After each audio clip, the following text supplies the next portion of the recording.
in conjunction with Tom Ehman of the twice-weekly sailing podcast, Sailing Illustrated. This is our first, exclusive preview of the 37th America's Cup, to be held later this year in Barcelona, Spain. The racing is between America's Cup, 75-foot yachts, and they are assembling now in Spain, in readiness for testing and competition. Tom, over the years, has led many America's Cup syndicates who have won the Cup, and others who have challenged. He is regarded as the Cup expert.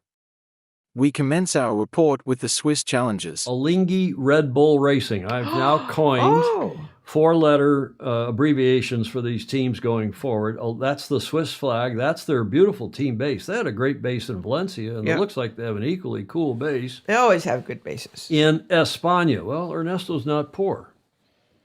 And they have great food. And, yeah, that's a great team. They're going to be good. They're going to be good. Mark my words. I'm on that side. I told you that early on. Say, use that finger again. Joe Holtzman thinks we should use the 1812 overture for that Grant Dalton. So ARBR has been there, and indeed, let's go to their photo because they were the first to arrive in Barcelona, and they're having their reveal party as we speak. And there is the image, a link that Fabian Haraldson sent us, and thank you for that link. And what is going on there? Jody was saying, holy hell, Batman. That looks like some kind of a Cirque du Soleil act.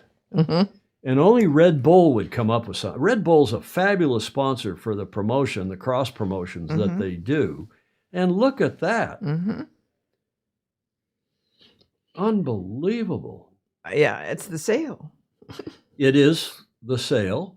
Now, those of you who are more technically oriented will be looking at the hull, as I've been studying that hull myself here while the other videos are running. I'm going to try to zoom in a bit. Look at that. Those people suspended from some kind of a crane-held lighting system. Man, oh man. Well, you got to hand it to Red Bull and Alinghi, but look at this. Mm-hmm. That is a huge skeg. That is a huge bustle and a big bow forward. There's a lot of volume forward in that boat. They must be anticipating the big seaway off Barcelona. And look at the big, what looks like a big broad transom. Look at that. Wow. And that bustle, that skeg, there's this bustle in that hedgerow, goes all the way back, I guess. Or is that blocked off? There's some disguising on there. You can see that may be disguised way there in the back. See that? Wait, is my cursor's barely showing on the screen. It's a cool photo. Yes. I think my cursor's back here, isn't it, or not? Then it looks like they've covered up their foils and the knuckles on their foil arms. Because remember, once they splash with a set of foils, if memory serves, that's the foils they have to use. So I think it boxed around the knuckles. So they've revealed the yacht, but they haven't revealed some of the detail on their foil arms. No, the foil arms are not by any means one design, right, Steve? Steve Gruber's asking, trying to use the skeg trap to trap the airflow for lift effect, Ed Worley is saying. That is That's interesting. Interesting looking beast. Mm-hmm. Well, I'm all for him. Well, it'll be interesting. I wonder if they were to win. It's a little early. The all-new box foil. Steve Atkins has coined a new phrase, the box foil. Okay. Any other comments?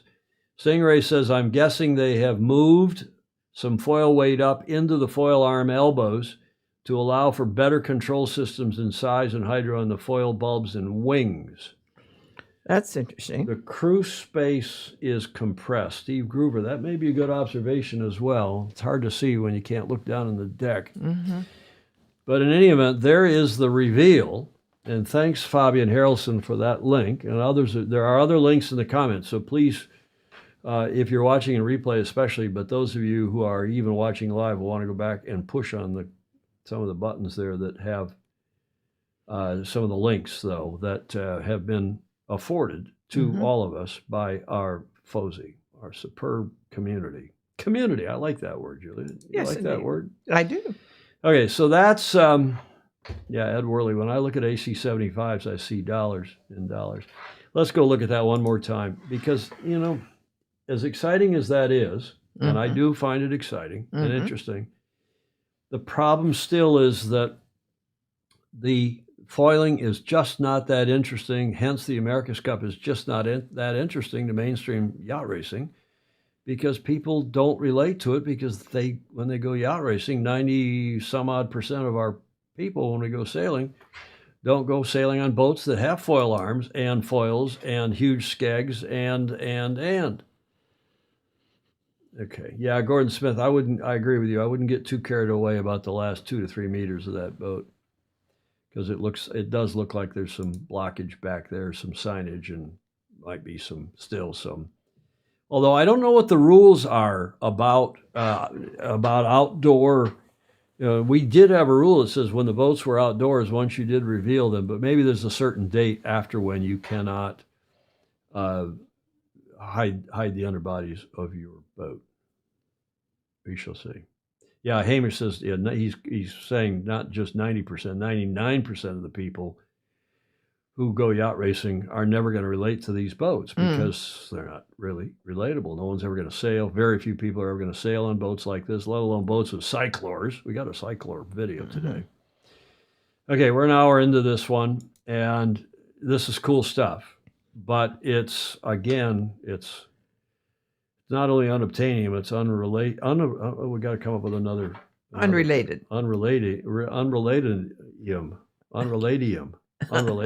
Yeah. Now, we told you about American Magic being flown on the Antonov, and Sail World has done a follow-up on that for us a few days ago. America's Cup, the Antonov Airlines delivered the American Magic's AC75 to BCN. We had the photo of them loading the boat at Providence Airport and a video of the plane of courtesy. Actually, I've now texted back and forth. He's not really a FOSI, but it's a guy that is in Providence who is a bit of a yachty, and thanks to him for doing the video. It was a Facebook video I found.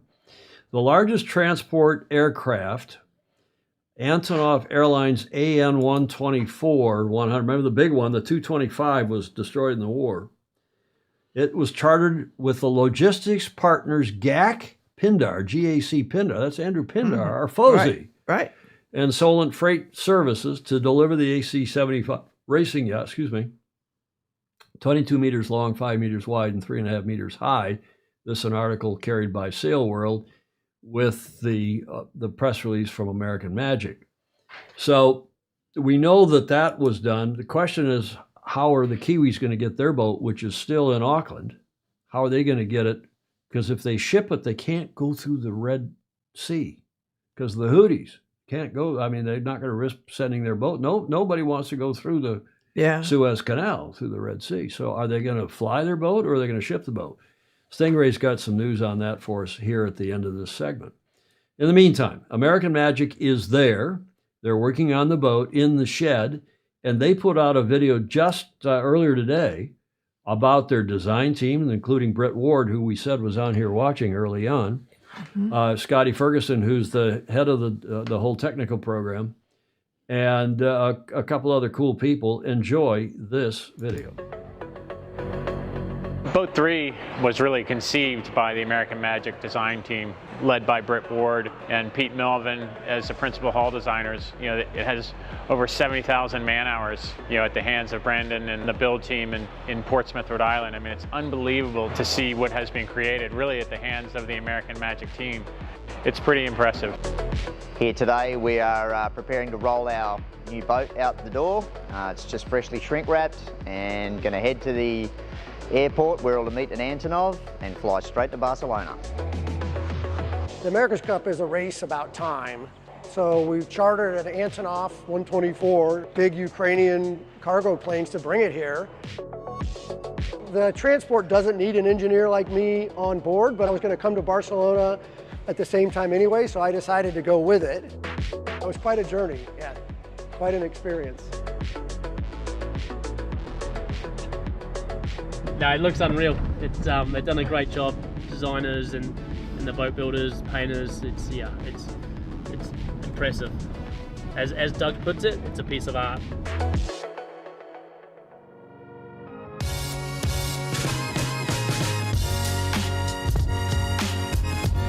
To actually get the boat into the shed in Barcelona 41 hours after it left the build facility with so many things that could go wrong.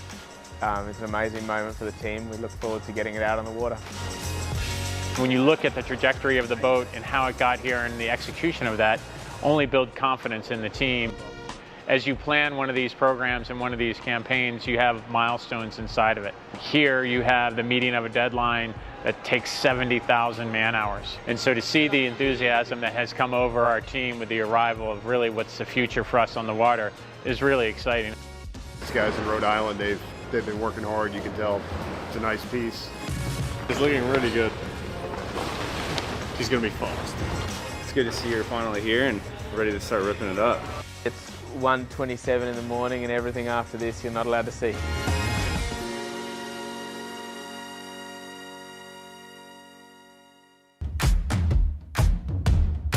It feels like Christmas came a little bit late, but it feels awesome. Like to have the boat now back in the tent and getting prepped ready for sailing. It's such an exciting part of the campaign where you're there looking at it, wondering what it's going to be like to sail. You've seen all the simulations, you've seen the drawings on the computer, but to see it in real life is a special moment. Boat is the next winning America's Cup boat. We remove the foam as a new TV and ready to go. Exactly what we ordered. Now is when the real battle starts. I'm so excited. Yeah, it's gonna go so fast. It's gonna be crazy. So what are you feeling? Can't wait. Can't wait? Yeah, it's better than we expected. We have high expectations from the boat builders back there, and they deliver, man. They make it look good. As far as quality of construction, it's as good as it gets. Everything's come out right as we wanted it to, so yeah, really happy with what we have. There's some features of the boat that we're super proud of and super curious whether the other guys are doing similar. This is the most excited I think I've been about a campaign and a race boat. I'm optimistic about where we're going to stack up relative to the rest of the fleet. We definitely are all very impressed with what's come out of the design tools and what we have here as a physical boat. We hope it's going to be quick. From here, we spend basically 5 weeks fitting out boat 3. Early May, we'll have a celebration and a cracking of the bottle by Commodore Harrington. You know, we got a long way to go, but the shore team will keep chipping along and get us into a spot that we can go sailing. Come on aboard. Go to Luna Rossa Pirelli because their boat has been built in northern Italy. Of course, you have to build a boat in the country of your challenging club. And LRPP's boat was built at Persco Marine up near Milano. And in late March, it arrived down at their team base in Cagliari, down in the southeastern corner of Sardinia. And that is a photo of it being, it was shipped down there, I guess from Genoa. I'm not sure where. Stingray and I were talking this morning, trying to figure out if it went from Livorno or from Genoa or where. It doesn't matter. It's down there now in Cagliari, and they're fitting the boat out. As you heard Terry T. Hutch say, they're fitting their boat out, the New York Yacht Club boat out actually they're in Barcelona. They're going to fit their boat out, that is LRPP, in Cagliari, in Sardinia. And then when it's done, they're going to splash it. In fact, they're going to splash it here on the 13th, or at least reveal it. And I don't know if they're actually probably will splash it as well, probably load test it and sail it in due course, then pack it back up and get up to Barcelona. Here is their video. We played this commercial Tuesday, but I'll play it again. It's very brief, promoting their big live television coverage of their event, their commissioning event on the 13th of this month.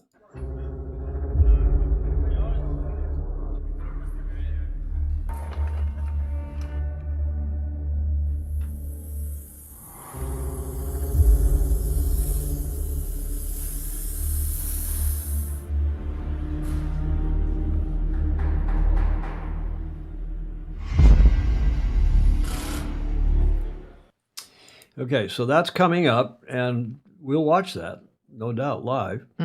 on the 13th. Now, this is a video that also came out today, this from Luna Rossa Prada Pirelli, and it's kind of the double-edged sword about these cyclors. And again, it makes our sport, makes the America's Cup unrelatable to so many people who are normal yacht racing. You know, as Hamish said, 99% of the people who go yacht racing, but it also makes it interesting. Except that, as we've said on here before, so many people think that the cyclers are turning some kind of a propeller under the boat to either help it get up out of the water or God knows what. Yeah. This is a long, not long, it's not that long, but 3 minutes and change video, but and it's in Italian, but there are English subtitles, so it's a cool video about the cyclor, featuring one of the cyclors on the Luna Rossa Prada Pirelli team. Con una vela il peso è fondamentale su queste barche, su tutte le barche. Purtroppo la mia fisicità mi porta a essere più di 100 kg e quindi certi ruoli sono me preclusi. Sicché l'unica possibilità di navigare su queste barche è ricoprendo il ruolo di cyclist. Cercare di pedalare 2-3 ore tutti i giorni, più allenarsi coi pesi e in più magari stare in mare, a terra a lavorare, mi occupa tutta la giornata e anche di più. È un inseguimento di un sogno e quindi è accettabile. Sono Enrico Voltolini, nel team Luna Rossa Prada Pirelli ricopro il ruolo di cyclor, di boat captain della C40 su cui siamo in questo momento e sviluppo la parte di potenza a bordo per il 75.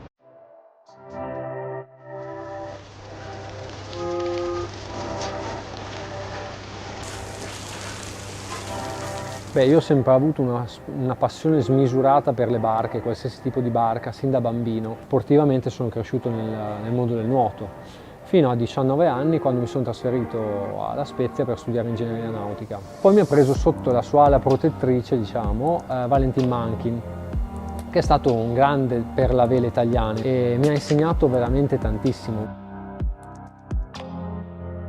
Devo a lui veramente tanto di quello che so.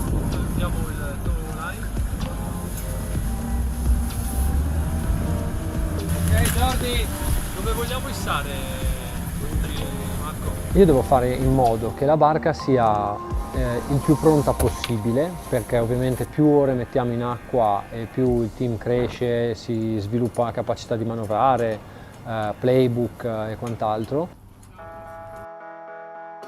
E devo mettere insieme i vari dipartimenti, coordinarli tra di loro in maniera che appunto la barca sia sempre pronta.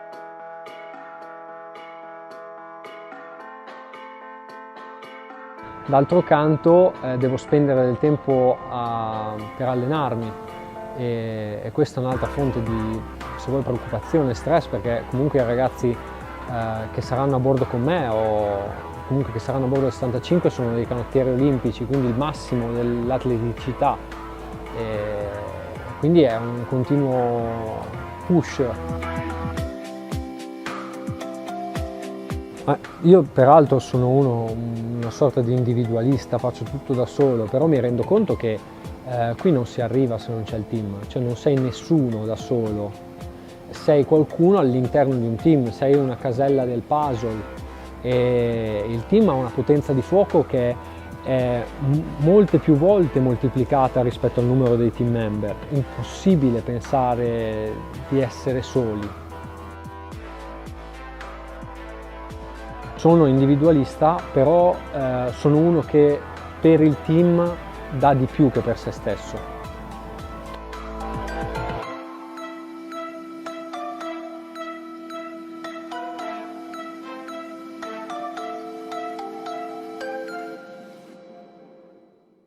Now, what did you think of that video?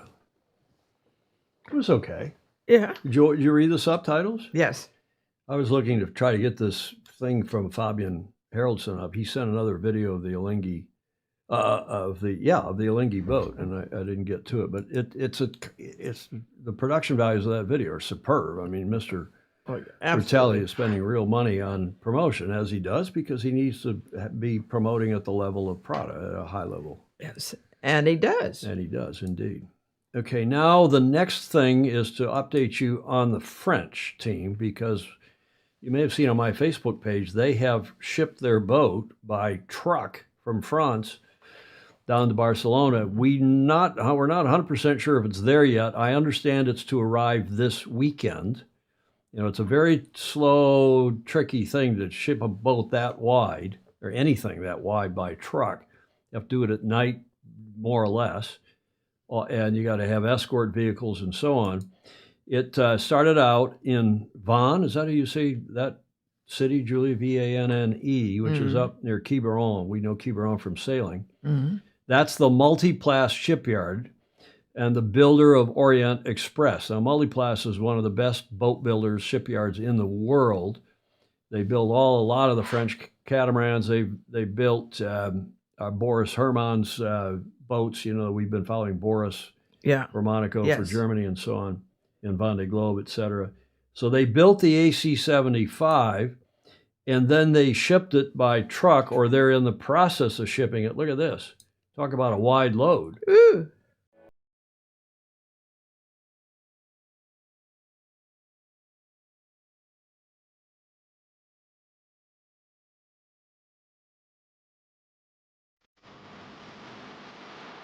C'est le départ du bateau là, après un peu plus de 7 mois de construction chez Multiplace. On a réussi à tenir le délai qu'on s'était fixé il y a 1 an maintenant. On devait au moins être une 60aine de personnes sur le projet. C'est ça qui a permis de tenir les délais et de construire un bateau dans un temps très très court par rapport à ce qu'on fait habituellement. Comme c'est un gabarit quand même assez imposant, on a le bateau qui est sur un camion qui est accompagné de 2 voitures, de 2 motards pour sécuriser la route. Au bout de 4 jours de trajet, il est arrivé ici à Barcelone.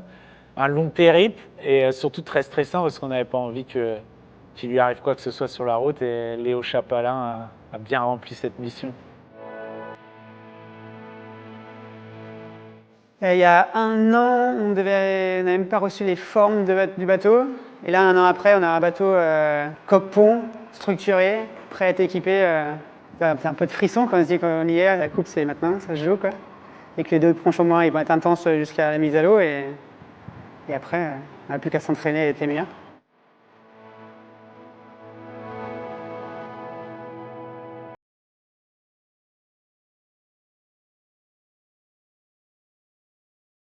It's amazing. Meanwhile, yes, there you go, Julie. You see INEOS Britannia, the challenger of record. And if we're do a 4-letter code, I guess it would be IBCR or COR. But INEOS Britannia, not Britannica, that's the encyclopedia, Britannia, is also en route by truck to Barcelona from their build site up in England. Now, how did they get, or maybe they got by truck from their build site up by Brackley, was it the Carrington Yard, down to maybe Southampton, and then they're shipping it or barging it around to Barcelona.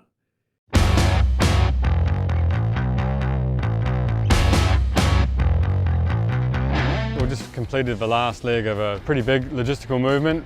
We started off in Hythe in Southampton at Carrington Boats, took the boat up to Brackley. We have a workshop there into Western Airfield. And then the last leg has been from the UK, a ferry down to Santander and then into Barcelona. Sort of last couple of days I've been driving across the country of Spain and got it in the building this morning. So it's great to see it in the shed.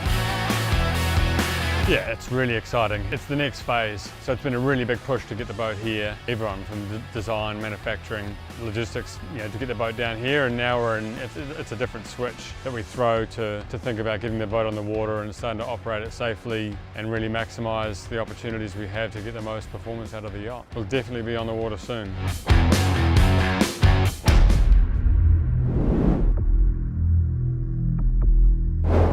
So we don't know how that's all happening, but here is a summary, thanks to Stingray, of what has just taken place or is taking place. Alinghi Red Bull Racing was built at the Decision. I don't know if Ernesto owns that yard. I think he's got a stake in that yard. They built several of their boats up there, America's Cup type boats. It was shipped by truck from Decision SA in Ecublens in Suiza in Switzerland down to Barcelona. And as you all know, it's there, and they've just revealed it tonight. So that's the status of ARBR. Mm-hmm. And then New York American Magic, I think they were the second to arrive. I think they actually arrived about the same time, maybe a touch after Alinghi did, but they are there as well.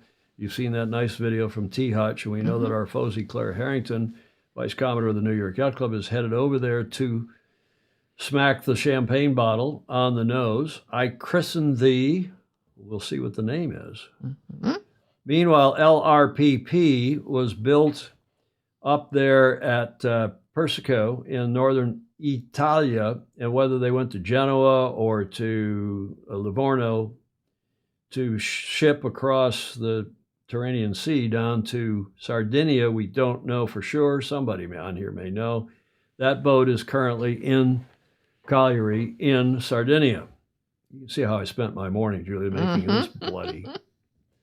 Okay, now L'Oreal Orient Express was built up there. We just showed you Vannes, V-A-N-N-E, there on the coast is where it was built at the Multiplast yard. And it has been shipped down to Barcelona. We don't think it's there yet, but is supposed to arrive this weekend. And then finally, the Brit boat, INEOS Britannia, was built at the Carrington. This is from Stingray. I think it was built at Carrington. Yeah, I believe it was. Then sent to Turweston Airfield near Brackley for extra fitting out and testing, load testing. Then put yesterday, he thinks, on a cargo ship or barge in Southampton aimed for Barcelona. So if any of you Brits know better, maybe if Andrew Pindar's on here, he may know. Of course, he's probably under an NDA and can't tell us if he does know. So that, as far as we know, is the status of the boats as they head to or are already in Barcelona. You'll say, what about the Kiwis? Get to that in a moment. But thanks, Stingray, our super Fosie up in Seattle, for helping me put all of that together this morning. The Orient Express boat looked like it was leaning to port. What kind of design did they get? Yeah, well, I don't think it was leaning to port. I think, they have to put it sometimes on to get it around. They ship things on their side like.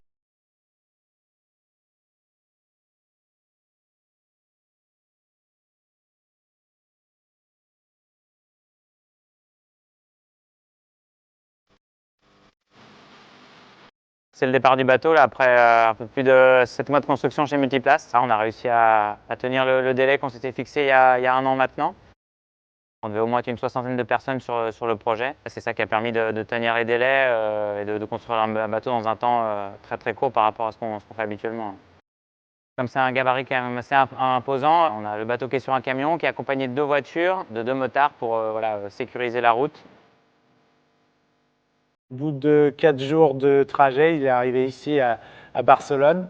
Un long périple et surtout très stressant parce qu'on n'avait pas envie qu'il lui arrive quoi que ce soit sur la route, et Léo Chapalin a bien rempli cette mission.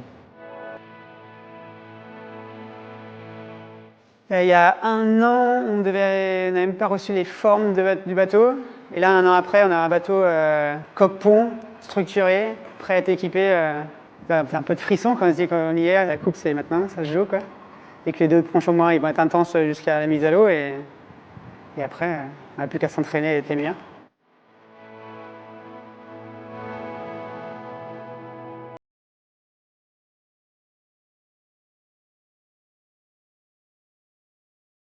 Okay, now look, ETNZ are testing. They're 2 boating, and they've got their women's team and their youth team, I think, are training also down in Auckland in those whatever boats are, the smaller boats. I guess they're AC40's. But there was a longer video from the design teams of 4 teams, and I've, at the suggestion again of Stingray, I've taken an excerpt, and it's a bit of a longer, it's 9.5 minutes long, but it's a must-see. It's fascinating. It's an interview with Dan Bernasconi, who is the head of the ETNZ design team, and presumably has also designed or helped the French do their boat. And This is a must-see. Listen carefully, because there's a lot of very interesting things that Dan says in this interview. Remember, we had Dan on as one of our very first guests in this America's Cup cycle live from Auckland. Have a look at this interview.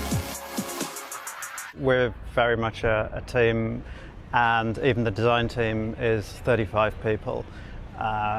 We've got engineers of all disciplines, hydrodynamics, naval architects, aerodynamics, structural engineers, materials, computer, software development, hydraulics, electronics. So it's a big team. My job is to try and pull that team together and make sure everyone's working on the important issues, but it's certainly not a boat designed by one person. It's an interesting story how the AC75 came about. I think everybody knows that the challenge of record was Luna Rossa, and so we had to form an agreement with them as to what the class would be.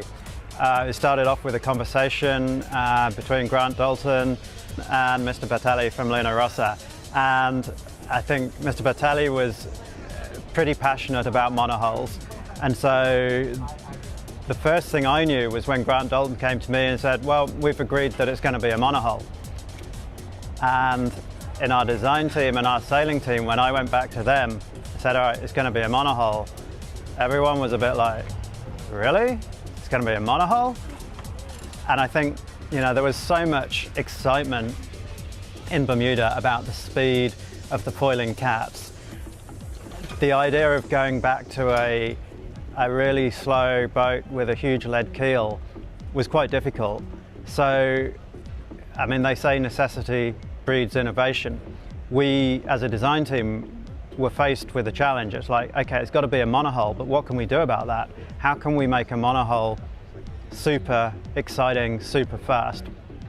And we developed in our simulator lots of concepts, from like a huge moth concept to the AC75 as you see it now, and then lots of things in between. And we modeled these, we got our sailors to try sailing them in the simulator, and working with Luna Rossa, we gradually evolved to this concept of the foiling AC75. It was a bold choice. We had no time to build a prototype before the class rule was written, so we had to commit to that class and commit to the whole rules parameters without ever having tested a boat of that type, except in simulation. I started off my career working at McLaren, Formula One. I was there for 6 years. And it was a fantastic place to work, really clever bunch of guys, big team. But I actually enjoy America's Cup a lot more. I mean, I've always been more into boats, but aside from that, the teams are much smaller in America's Cup. So everybody knows what everybody's job is. I don't think there's a single person in this team who can't look at the boat and say that they've contributed to that thing. Whereas in a Formula One team, they're so huge that it's really quite difficult to really, you know, understand what your contribution is. I think when you bring a Formula One team together with an America's Cup team, as has happened this campaign with INEOS and with Alinghi Red Bull, for sure there are talents, there's a lot of talent in the Formula One teams, aerodynamics, structural composite design, hydraulics, electronics. So a lot of those skills should be transferable, but on the other hand, I think there's a lot of real niche expertise in both sides, in America's Cup and in Formula One. And I think within America's Cup, we've got people that are really, really experienced at the particular type of aerodynamics and hydraulics that we use, and in Formula One, the same for them. So when you bring them together, you know, there may be some advantages, but it's also a lot of culture that you've got to mesh. And I think trying to mesh those two cultures, it can bring a lot of issues. You know, you've got a lot of, everyone wants to do their job, doesn't want someone else coming in and taking their job. So you've got a lot of politics to resolve. Whether the benefits you get on the technical side outweigh that, I don't know, maybe we'll see.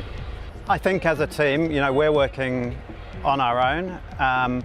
We don't have any collaboration with Formula One, and there's no area where we feel we're really lacking. The areas that Formula One has real expertise in that's relevant, say hydraulics. I think maybe there's some little bits of hydraulics that Formula One has knowledge of and experience of that we don't, but we don't feel very exposed. So we're confident to go it alone. There was a lot of pioneering work done, I guess, in the sort of 1980s, 1990s about development of velocity prediction programs, which simulate the state of the boat when it's going in a steady breeze, in a straight line, not accelerating, not decelerating. It's just in equilibrium. Everything's perfectly balanced. And that was pretty good for the IACC boats because 99% of the time they were going in a straight line at a pretty steady speed. They maneuvered, but they got up to speed pretty quickly.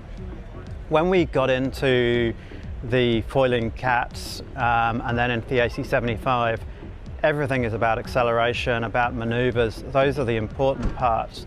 So having a simulation tool which only looks when everything's balanced is not going to teach you that much about the behavior of the boats. So we started developing over 10 years ago dynamic simulation tools, which are kind of like flight simulators for boats. And we can model all of the parameters of the yacht. We model the physics of the yacht 50 times a second. Look at the forces that the hydrodynamics and the aerodynamics are producing, and then turn that into accelerations and velocities. And that enables us to look at how, if we make a change to the foil, or if we make a change to the sail or a change to the hull, how is that going to affect performance? What are the trade-offs? There's certainly a lot of interest now in foiling well outside the America's Cup, in other sports classes, and a lot of powerboats from big ferries to recreational small powercraft that are looking at foils. And the big difference to the foils that were around in the 60s and the 70s is these are actively controlled. So if you didn't have a sensor at the ride height, and if you didn't have the hydraulics to continually change the flap angles, the boats wouldn't be able to foil. They wouldn't be able to fly. They'd be completely unstable. Having this naturally unstable foil allows much more efficient hydrofoils than those that were seen 50 years ago.